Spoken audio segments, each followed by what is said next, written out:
Welcome back, Rockstars, to some more Cobblemon. So it's gonna be an exciting day. First, I want to go over some things we were once again gifted by Keegs, and thank you so much, Keegs. Like I've said before, you don't have to do this, so I really appreciate it. As you can see in the inventory, we have a massive amount of new Pokeballs and just an incredible amount of rare candy. On top of that, we have some new battle items, a few evolution and Eevee training items with these interesting berries that we use for Eevee training, and he gave me a whole bunch of Razor Claws and Quick Claws to sell. So thank you all so much for that overall. On top of that, we are gonna go ahead and let's get our daily wonder trade in before we do anything else. We have an extra Grovyle here, so bye-bye Grovyle. And ooh, Shiniknaktuk. I don't ever know how to say this name. Shinonotic.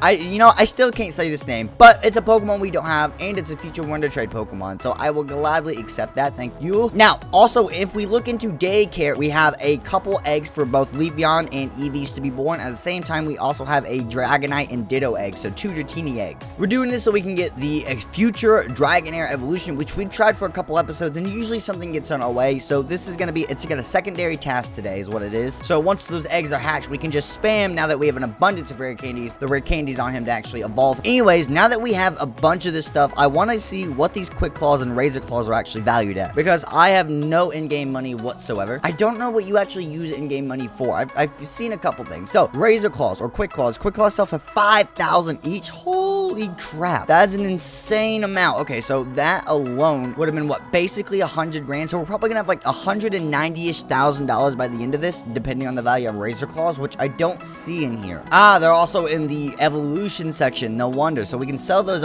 also for $5,000 each. So thank you so much, you just given us a massive amount of money. So yeah, 165,000. So I was a little off in my calculations. Now I had some specific items last time given to me by Key, so link cables are nice, but he wanted to use this on an Onix and this on an Eevee. Well, this one was also for Frogadier, which I don't have up and running yet, but we'll do probably soon. So this Dragon Fang though, I'm very, very curious about what Eevee evolution type thing we're gonna get. Now I'm gonna try to right click this, and okay, so Eevee is ready to evolve. Let's see what we get here. We got Spectreon last time, it was super dope, so let's see what we get this time. Dracanion, yo, this is the one time I regret being a PG channel, but that is bad A, just so anyone knows. That looks so cool. This legit looks like a natural dragon from normal folklore. Yo, this is so cool. Okay, so are you just a pure fire type? No, you're just a pure dragon type, but you look fire type. That's so interesting. You have dragon and some fire moves, Dragon Dance, Rage, Crunch, Outrage already, and you're at level 1. Maybe that's just the bonus of the evolution. You are insane. Okay, I might just have to add this guy to a team because he is so cool. Sadly, I don't think I have an Onix, and if I want to do Frogadier, I need to breed my Greninja if I want to test those custom evolutions. So if you guys are wanting to see those evolutions and more custom evolutions, I highly recommend hitting that subscribe button and commenting down below, who do we do next, Onix or Frogadier's custom evolution? That is such a cool Pokemon design. I love the Cobblemon Delta's personal custom Pokemon designs. I think they're super neat. Now remember, we were working on some Eevee training for our Sceptile, because thankfully Keegs already Eevee trained him in physical attack, so we just have to finish off that speed. And I want to test the Eevee berries he gave us, so we're going to use that, get some Eevee training done on our Sceptile, preparing us technically our first official gym ready Pokemon, somewhat ready basically. And while we're Eevee training this guy, we can also just get our eggs hatched, which is going to be a big bonus. So these guys are speed Eevee training. Now if I remember correctly, Keek said that we needed to straight up give these to the Pokemon. Alright, so I can't right click, shift right click just like holding an item would. He's holding the item. And okay, let's see if we can get some speed Eevee training done. So a good test, or Rattata. So I'm assuming these are going to be a single use items, and Rattata gives 1 speed Eevee. So I want to know how much this is really going to improve him. And we were at 32 points before. With that alone, we went up to 33, and it didn't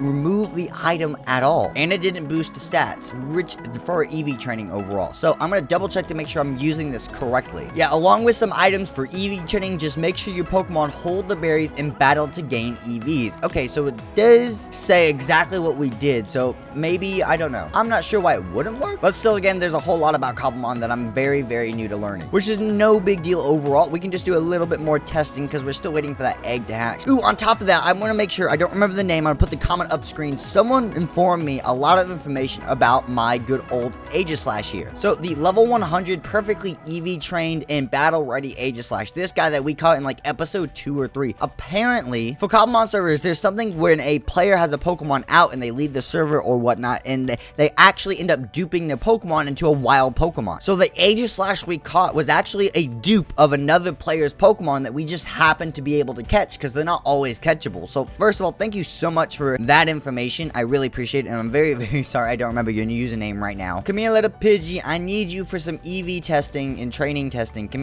here, get over here. There we go. All right, so we have our berry like it said. Let's go ahead and let's hit Bullet Seed, and we shouldn't have too much trouble with this good old Pidgey. Well, we still only went up 1 Eevee stat, and it didn't consume the berry at all either, which is really, really interesting. Maybe because he nicknamed them Speed and that's having issues. I'm not sure. I'll see if I can do a little bit of research on my own. Otherwise, still thank you, Keeks. And we have our Dratini is officially ready. Okay, so now we were told that originally we were supposed to have him hold the actual dragon scale, but we've been told not to do that. All right, so if we do /home up, that's actually the platform I made originally for this evolution, which someone clearly modified. Who built a ladder up here? I'm gonna guess it was Keeks. That's just my guess. Thank you so much for that. If it wasn't Keeks, whoever, thank you, because this was just for this evolution specifically. So we're gonna level him up with the rare candies all the way up to Dragonair. All right, he's ready to evolve, and I was told that I don't have to actually level him up once he's a Dragonair. That all I need to do is right click him with this. He's ready to evolve. Perfect. Evolve into Dragestu, and there we go. The official custom Dragonair evolution, and that is, wow, I actually really like it. It's more of a mythical-esque dragon, I think, not something like we think of our natural lore when we think of dragons, or something like How to Train Your Dragon or something like that. This is really interesting because it's got the Dragonair body, but it's clearly still flying. All right, so let's take a look. He's still a pure dragon type, so we didn't even get dragon flying, I think, like good old Dragonite gets, so that's really interesting. Dragon energy? What is dragon energy? Converting its life force into power, the user attacks the opposing Pokemon, lowering the user's HP. What kind of attack is that? What? Coil, Psybeam, Agility, Dragon Tail, Aqua Tail is a lot of the classic moves, and a lot of really weird moves as well. I am very, very curious about this, because it's only level 35, so I'm assuming that he learns a whole nother slew of moves that we don't know about, or at least a couple more. He's also got Life Dew or Recover. What is Coil, by the way? Coil. The user coils up and constricts, or concentrates, not constricts. This raises its attack and defense stats as well as its accuracy. Is this a regular Pokemon move? I could see it being a regular move for like Arbok, but that's not something I expected. So thank you so much for everything to get the Dragestu. It actually is still, that's very weird to say in my mouth. It's a really cool Pokemon, and I'm super excited that we finally have both of those custom evolutions done. It might have been 3 separate takes to actually get this Pokemon, but hey, he is here. Oh, I love the stripe down the back. That is cool. I didn't even see that up there. It kind of stops on the last 2 bits of his tails, but I like that. I love the different color applied to it. It's kind of the color of the dragon scale itself, which is really nice. Or also, I think between getting the custom Eevee evolution and getting our Dragestu or the custom Dragonair evolution is a great place to end off today's episode. So hit that like button. Make sure you leave a comment. What custom evolution should we get in the next episode of Cobblemon? And